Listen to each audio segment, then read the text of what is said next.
Are you struggling to get the most out of your Speedlite?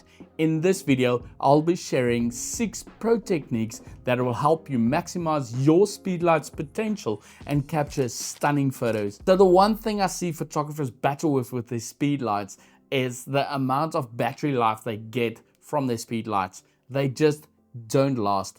And I've got a few tips for you guys, and tip number 1 with regards to that is the Rococo 2600 batteries.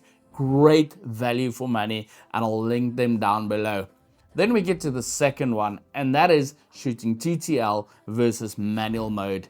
I highly recommend shooting in manual mode. It might be daunting in the beginning, but it is so easy, and I've got a couple of videos on my channel explaining how to get perfect exposure with manual flash. The reason I don't use TTL is because then the flash decides on the power it's using, and that reduces battery life considerably. I get a lot of questions from photographers asking why their flash stops firing. So they would take 5 or 15 photos on a burst shutter and suddenly the flash stops working. Now, most likely it's because the power of the flash is set too high. Maybe you're shooting 1/8, 1/2, or even full power. And what happens is the flash just cannot keep up with the power, and therefore it stops working to fill up the flash again to be able to shoot again. I recommend raising your ISO so that you can shoot at a lower power on your flash, maybe 1/16 or 1/32, and that will not only save you battery life, but you will have consistent recycle time with your flash. So perhaps you're thinking of buying a flash, or you might have one already. Make sure you have a flash that has a head that can turn around.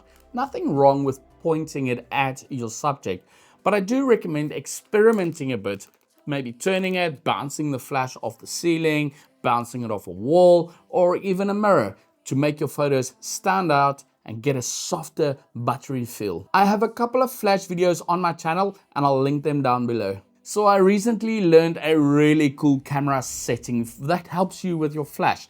So as you know, some flashes, the buttons on them is a bit finicky and they don't really work nicely. Well, here's a solution for you.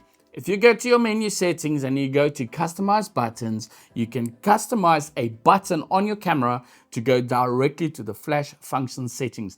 That way, you've got a touch screen to change all the settings on your flash in an easy, fast way. Have you seen how photographers use their flash and have these draggy body shots and wonder how they got it?